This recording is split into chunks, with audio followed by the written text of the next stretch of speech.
Amigos, ¿qué tal? Este es su programa de los 20 a los 50. Bienvenidos. Hoy tenemos un tema realmente fascinante y muy actual. Hoy tenemos el tema del cáncer y las emociones. ¿Cómo influyen nuestras emociones en las enfermedades, pero sobre todo en el cáncer? Y para ello tenemos un invitado muy especial, nuestro amigo el doctor Haroldo Cabrera Mancio. Finalmente te tenemos con nosotros. Gracias por estar aquí. Bienvenido. Amigas, ¿qué tal? ¿Cómo están? Hola, chicos. Haroldo, cada vez se investiga más y queda más claro que nuestras emociones o el mal manejo de nuestras emociones influyen en enfermedades tan graves como el cáncer. Háblanos un poco de esto. Claro, y no solo es un tema de actualidad. De hecho, desde hace más de 5.000 años, los chinos ya habían incluido las emociones dentro de la explicación de la enfermedad. Wow. Por ejemplo, ellos siempre dijeron que la alegría residía en el corazón, que la ira estaba en el hígado, que la reflexión estaba en el vaso, que el miedo estaba en el pulmón y también que la tristeza estaba en el riñón. Y más adelante, en el siglo II, el famoso médico Galeno también explicó el cáncer de mama, por ejemplo, que era lo que ellos más tenían oportunidad de ver, con la bilis negra, que estaba asociada con la tristeza y con la melancolía. Wow. O sea, Entonces, que esto desde ya hace mucho tiene... tiempo. En la actualidad, en los años 30, el famoso fisiólogo americano Walter Cannon, él habló de cómo la boca seca se asociaba con el inicio de ciertas patologías que estaban mezcladas con sentimientos de ansiedad, de temor, y que era muy diferente a la boca húmeda, con saliva, que estaba más asociada a otros sentimientos como de alegría o de placer. Y eso fue una base para estudiar lo que hace el sistema simpático y el sistema parasimpático, que son los que determinan esos cambios finalmente. El doctor Hansel Ye, que también es un médico muy sonado, él es el autor de la palabra estrés. Él publicó en el año 50 el libro del estrés, que es una palabra que se hizo internacional y que adoptó diferentes sonidos en todos los idiomas, pero que todo el mundo entiende lo que significa. Hasta bromas hay de eso, ¿no? El descuatro, dice la gente. Entonces, hoy día no podemos separar la mente del cuerpo. Sin duda. Estamos hablando de una medicina mente-cuerpo.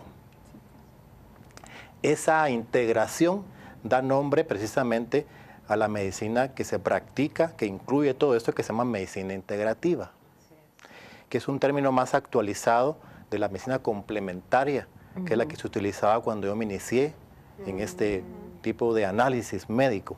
De hecho, yo quiero que sepa nuestro público que tú eres médico, que eres ginecólogo, que practicas la medicina alópata totalmente, operaciones y tal, pero que en el camino de tu experiencia fuiste encontrando en esta medicina integrativa todos los factores que ayudan a una curación mucho más rápida y menos violenta que la medicina invasiva, ¿no? Lo que sucedió en mi caso es que, bueno, como tú bien lo has dicho, me formé en la ortodoxia, sigo siendo ortodoxo porque de hecho pues participo en congresos con mis compañeros y me actualizo también, leo las revistas científicas y eso es muy importante para mí, poder fundamentar lo que yo practico, porque la gente hoy día pues necesita también que haya un respaldo. Científico, sin duda. Porque hay mucha gente que dice que hace medicina alternativa, que no es un término muy adecuado y que cae en la charlatanería. Entonces para mí es importantísimo el poder fundamentarme y es por eso que quisiera mencionar un término que hablábamos antes de micrófonos, que es un trabalenguas, que se llama psico-neuro-inmuno-endocrinología. Madres. Sí, quería que lo dijera yo, pero estaba un poco complicado. Entonces, esta ciencia se publica en las revistas de actualidad.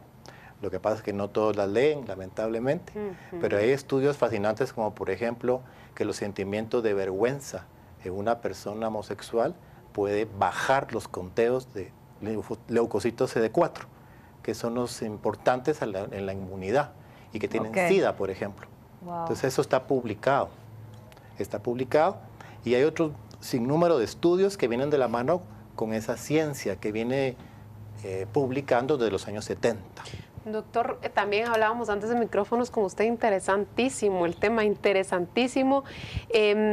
hablábamos de que yo le comentaba que trato de ser una persona espiritual y en una prédica oí a alguien diciendo, obviamente un pastor, al cual le tengo mucho respeto, mucha admiración, pero decía que la enfermedad física es una consecuencia o es como una alarma que el cuerpo físico nos enciende de que hay algo en nuestra alma, en nuestro ser interior, ¿verdad? Y es ya como la última alarma de que vayamos a eso. Pero generalmente vamos con un doctor normal y solo nos ve lo del cuerpo. Entonces, eventualmente vamos a estar enfermos de otra cosa o la enfermedad va a seguir. Y las enfermedades más duras que vemos en las personas son enfermedades crónicas y les llamamos enfermedades sin cura, diabetes, cáncer, alergias, gente que vive con alergias toda su vida, pero es por esto, ¿verdad? Porque no llegamos a ese foco, digamos, al origen de o no. Sí, lo que pasa es que nos estamos quedando muy cortos tratando solamente el cuerpo. Y yo decía hace unos momentos que estamos hablando ahora de medicina mente-cuerpo. Y hay publicaciones serias que mencionan todo esto. Hay una publicación del año 2007, por ejemplo, de los Estados Unidos, donde hablan de un experimento en unas ratas de laboratorio con cáncer de ovario, que son sometidas a un estrés constante, y cómo los niveles de adrenalina y de cortisol pueden aumentar el tamaño de los tumores y favorecer también las metástasis. Todo eso está publicado, o sea que sí tiene mucha hay muchos estudios. El manejo de las emociones. Y como bien contabas, no podemos decir que la enfermedad existe separada de la emoción, todo lo contrario. Existen juntas y hablábamos también que el 90% de las enfermedades son psicosomáticas. Yo diría que el 100% de las enfermedades tiene participación conjunta del cuerpo y de la mente, porque si no son psicosomáticas, son entonces somatopsíquicas. O sea, siempre hay participación de la parte mental, de la parte emocional. Hablando un poquito del tema que es el cáncer, no es la excepción. Hay mucha información hoy día sobre que las emociones tienen que ver con el curso de la enfermedad, ya sea con el aparecimiento de la enfermedad y también con su posterior evolución, incluso con la respuesta a los tratamientos. Hay un médico controversial que es el doctor Hammer, que tuve la oportunidad de conocerlo personalmente, no solo lo he leído, lo he escuchado, que él tuvo una experiencia traumática en el año 78, me parece, cuando uno de sus hijos, Dirk Hammer, se encontraba en la isla de Córcega, departiendo con unos compañeros, y vino un personaje muy famoso de la Casa de Saboya, que fue la última casa real de Italia, que disparó al aire, y pues lamentablemente el proyectil impactó en la cabeza de Dirk. Él entra en coma. Su papá, el doctor Hammer, y su mamá Sigrid de Hammer, que también era médico, entran en un shock por esta situación. El muchacho va al intensivo y muere 4 meses después. Luego los padres entran en un problema judicial con la persona, pero como era pues, de la realeza, fue algo complicado, frustrante. Y el doctor Hammer meses después desarrolla un cáncer de testículo y su esposa un cáncer de mama. Ahí está. Y es ahí donde él se hace la pregunta, ¿qué relación tiene que ver la muerte traumática de mi hijo con mi cáncer y el de mi esposa? Y ahí surge pues toda la teoría. Entonces él dice de que hay una relación, según él, confirmada entre el cerebro, la psique o la emoción y el cuerpo. Hace un triángulo. Y él sí tiene una especie como de diccionario, como tú me contabas, en donde está la emoción que tiene que ver con el órgano afectado y el sitio en el cerebro donde está esa programación. Es bastante interesante, pero muy controversial, porque la medicina basada en la evidencia pues necesita de más elementos para juzgar si eso es cierto o no. Incluso a él se le quitó su título de médico en Europa por tratar a personas con ese tipo de medicina. Doctor, y una consulta. Por ejemplo, aquí en Guatemala, pues, sabe que estamos sometidos a mucho estrés con el tráfico, con la delincuencia. Son cosas que están ajenas a nosotros, pero que están ahí. ¿Cómo podemos hacer para canalizar mejor esas energías negativas y que no nos afecten y que de alguna manera, pues, aunque, le repito, uno no quiera de pronto y si estás metido en esto, estás en el tráfico, pasas 2 horas ahí, es inevitable que en algún momento llegues a un punto de estrés. De estrés. Es inevitable porque estamos en la ciudad y esto es así todo el tiempo.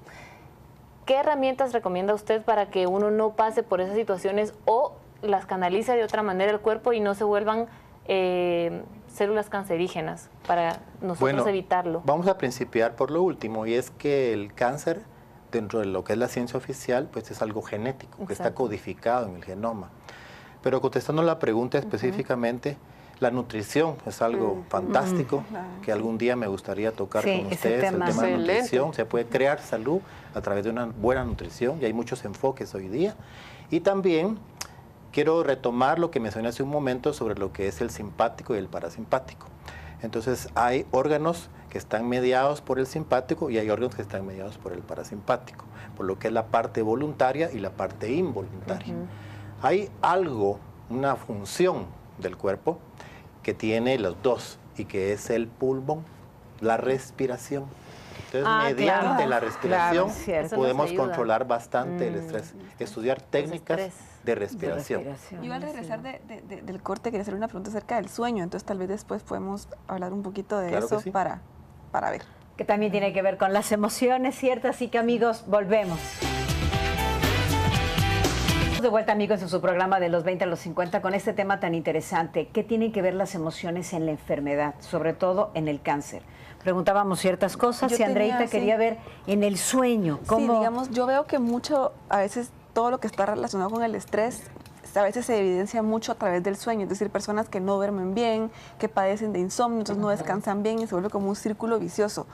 ¿Qué son las repercusiones que puede tener un mal sueño ocasionado por el estrés, o qué relación hay entre el sueño y todo esto que estamos hablando del estrés, la enfermedad, el cáncer, etcétera? Bueno, la salud y la enfermedad está expresado por diferentes elementos. Uno de ellos es el sueño. Y hoy día hablábamos con una paciente temprano que ya quedó en el papel y en la historia el dormir 8 horas que antes se decía. Hoy por las distancias y por los tráficos, la gente está durmiendo 6, 5 horas, sin mucho. Y eso está afectando de una manera muy importante la salud, porque el cuerpo necesita esas horas para reparar. Así es. Así como trabaja el simpático de una forma catabólica, el parasimpático trabaja de una forma anabólica. Calmante. Hay una restauración, pero si no hay un tiempo suficiente de recuperación, el cuerpo entra en un desgaste continuo. Ese balance simpático-parasimpático se debe de mantener, entre comillas, pero al no mantenerse, al estar constantemente mediante una descarga del simpático, se llama simpaticotonía, la gente empieza a padecer de síntomas como el dolor muscular en el cuello, en los hombros, como diarrea, estreñimiento, el famoso colon irritable, como el sobrepeso y por supuesto el insomnio. Por otro lado, la mente es muy importante en el sentido de que es la que interpreta la realidad a través del patrón de creencias. Eso es bien importante. Entonces, unas personas interpretan lo que tenemos acá enfrente de este objeto de una manera y vienen otras que lo ven desde otro ángulo y lo interpretan de otra. Claro. Pero todo eso se complica aún más porque cuando estamos soñando, estamos en otra realidad virtual, pero que el cerebro no sabe diferenciar. Qué bonito. Entonces me he dado cuenta de que muchos pacientes padecen de dolores o de enfermedades que no se pueden explicar si no es porque tienen un mal sueño. Claro. Y tienen sueños repetitivos en donde tienen angustia, miedo, y todo eso se manifiesta en su cuerpo. También a muchas emociones las canalizamos a través de los sueños, ¿verdad? O sea, pues yo lo veo mucho con mi hijo, que pasamos algo y él en el día, ay mamá, fíjate que soñé tipo pesadilla, sueño mezcla, pero como que ahí lo deja ir, ¿verdad? Y si no dormimos, definitivamente no tenemos dónde, por ejemplo, el niño, ¿verdad? Tal vez no tiene dónde canalizar esas emociones que durante el día no supo tal vez cómo manejar. Pero digamos, yo voy al tema que es difícil. Bueno, el tip de la respiración es buenísimo, pero yo me recuerdo que una persona me dijo, es que no te enojes porque regas cortisol. Pero a mí dígame que me calme cuando estoy enojada y como que me hierve. Bueno, ¿qué hace uno? Porque te pones pedo y te dicen calmate. Cálmese y uno... Es un entrenamiento. Recordemos que existe la neuroplasticidad del cerebro. Entonces el cerebro puede aprender virtualmente toda la vida. Y el mito aquel de que las neuronas se perdían y no se recuperaban, pues eso ya se desmintió. Entonces actualmente sabemos que hay recuperación neuronal y además hay también redes neuronales que se crean constantemente. Entonces tenemos que estar leyendo, tenemos que estar ejercitándonos para que el cerebro tenga esa capacidad de neuroplasticidad y que podemos entrenarlo también. Entonces, todo ese manejo de emociones se puede manejar. Exacto. De hecho, hay una Definitivamente. película, ¿no?, que se llama What a Bleep You Know, ¿no? Que buenísimo. caramba sabe. Parte 1 y parte 2. Sí. Y hay una parte que me encantó, que me impactó mucho, en donde, bueno, lo que hablabas ahorita de las creencias y pensamientos, cómo una creencia, al cambiarla, te cambia toda la geografía de tu sistema, ¿no?, de todas las neuronas. O sea, tú mismo tienes la capacidad de cambiarla. ¿Qué tipos de pensamientos son los que tú nos sugieres para evitar que nuestro cuerpo vaya estresándose Hay a una tal punto? autora muy famosa, que es Louise Hay. Claro. Y la historia de ella pues es bien conocida. Fue una niña muy Maltratada. abusada, Sí, maltratada. sí, impactante su vida. Claro, y ella, a través del estudio de la metafísica, porque ahí empezó ella, entendió la participación importantísima de las creencias. Y luego pues ella también aprendió de otra manera lo que son las afirmaciones. Y publicó, creo que en el año 76, un famoso librito azul que se dice Cómo sanar las enfermedades. Y ahí dice qué tipo de afirmaciones hay que hacer para cada enfermedad y para cada órgano. Y después publicó otro libro mucho más famoso que es Cómo sanar tu vida. Entonces ese tipo de literatura puede ayudarnos mucho para poder entrar ciertamente en un cambio de mente. El cambio de mente se llama en griego metanoia. O sea, cambiar totalmente nuestra mente, no al extremo de que no tengamos un marco de referencia, pero sí al extremo, entre comillas, de que podamos cambiar para bien. Claro. Y cambiando nosotros, nuestros puntos de vista, podemos también impactar a los que nos rodean, a nuestra familia, a nuestros Así amigos, es. a la Todo. sociedad, sí, y puede no, haber porque un eso cambio está. positivo. Yo recientemente lo que he estado practicando, y como usted dice, uno puede cambiar sus creencias, su crianza, todo. Últimamente yo elijo qué vale la pena enojarse y qué no. Así Digo, es, ¿esto sí, realmente eso es vale muy la pena difícil. enojarme o sentirme o etcétera o sentimientos negativos? O lo suelto. O lo suelto. Y muchas veces yo he soltado. Yo digo, esto no vale la pena. Voy a enojarme con algo que valga la pena. Y realmente me ha servido mucho porque yo no me enfermo. No me enfermo, soy una persona sana, gracias a Dios, no tengo nada. Voy donde el doctor y me dice, yo voy cada casi 2 años al doctor, cuando ya voy con algo ahí ya que se me está cayendo, yo voy. Pero la verdad es que el hecho de practicarlo en mi mente me ha servido mucho para estar yo bien, e inclusive mis hijos también. O sea, entonces yo siento que el entorno uno se lo genera, como usted bien lo dice, y hay que elegir también las batallas. No todas vale la pena estar ahí con el... No, Claro, además por siempre supuesto. dice el dicho, el que se enoja pierde. Así es. Correcto. Entonces digo, perder voluntaria, consciente y con poca inteligencia, pues ¿Para qué? está... Creo que es importante un par de cosas. Una de ellas es un autodiálogo. Uno tiene que estar Diálogo interno. consciente Es cierto. de Que que vale. muchas veces somos como el observador y podemos autoobservarnos y podemos hablarnos y decir no te enojes, mira, no hagas esto, Hacer no hagas el consciente lo otro. inconsciente. Y estar más, Sí. Presente. más como- no en piloto automático, sino Sí. más presente, Sí. estar consciente. Y lo otro que voy a recalcar, porque era el tema de hoy, es la importancia de cómo podemos manejar un conflicto, porque ese es el término que utilizaba el doctor Hammer. Un conflicto es el que origina el problema inicialmente en el cerebro y de ahí, según él, aparece el cáncer. Así es. Creo que lo importante es que cuando sobreviene un conflicto muy fuerte en nuestras vidas, porque nadie está libre de eso, tenemos que compartirlo, no vivirlo en soledad, sino compartirlo con las personas Externarlo. allegadas a nosotros Tener un y sistema al de- poder procesar ese conflicto, Sí. vamos a liberarnos de un programa que se va a desatar en el cerebro y que puede llegar a un cáncer. Doctor, perdón, antes de terminar el programa me gustaría mucho, lo tocaba Melba al inicio, me parece muy importante recalcarlo para la gente que nos ve en sus casas, porque realmente el cáncer, en lo personal lo digo, es una enfermedad que aterra, ¿verdad? Por lo Sí, que claro. significa. Y digamos, ya estamos ahí, porque qué bonito decir, ay, como yo no lo, ¿verdad? Y hay personas que lo tienen, que se han visto amenazadas, sobrevivientes o que después regresa y cuánta cosa. Digamos, me encantaba que Melba decía, eso es lo bueno de ir con un doctor que nos dice que ata las dos cosas, ¿verdad? Muchas veces uno llega con un doctor que solo trata lo físico. ¿Qué hace una persona que hoy tiene este diagnóstico, que conoce a alguien? ¿Cómo trabajarlo con esta nueva luz que nos vino a dar usted hoy?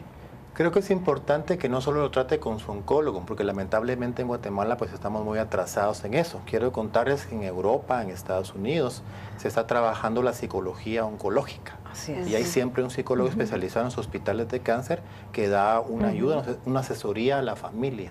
Y los médicos saben que no deben de dar una noticia de esa naturaleza de una forma errónea, Brusca. que pueden afectar tanto al paciente como a la familia. Y eso está demostrado. Y en todo el acompañamiento el psicólogo está.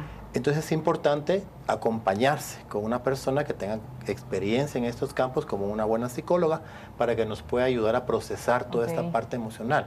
Porque está bien visto que las personas que tienen cáncer van a experimentar una mejoría sustancial si tienen un acompañamiento, si tienen cómo procesar el conflicto y las emociones, a diferencia de las personas que no lo tienen. Que lo guardan y que no.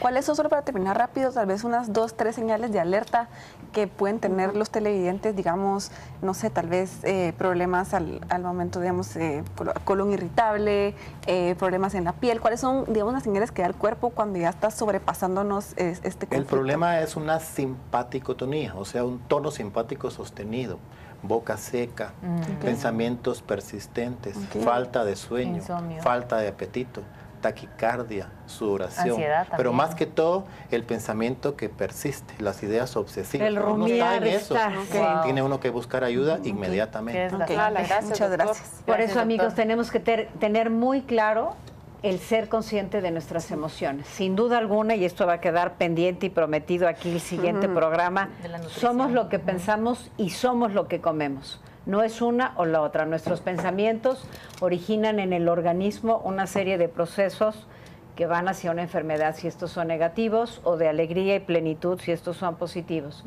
Junto con una alimentación contaminada, intoxica el cuerpo, que abre la puerta para que ese cáncer se pueda dar, o una buena alimentación que cierra con un sistema inmunológico bien fortalecido, que no entra ninguna enfermedad. Haroldo, gracias. Creo Muchas que esto va gracias, como para gracias. 2 o 3 o 4 Gracias. programas, ¿no? Definitivo, Pero es muy gracias. importante ser conscientes de nuestros pensamientos y de nuestros hábitos alimenticios. Gracias, amigas. Gracias, Elba. Amigos, y hasta la próxima.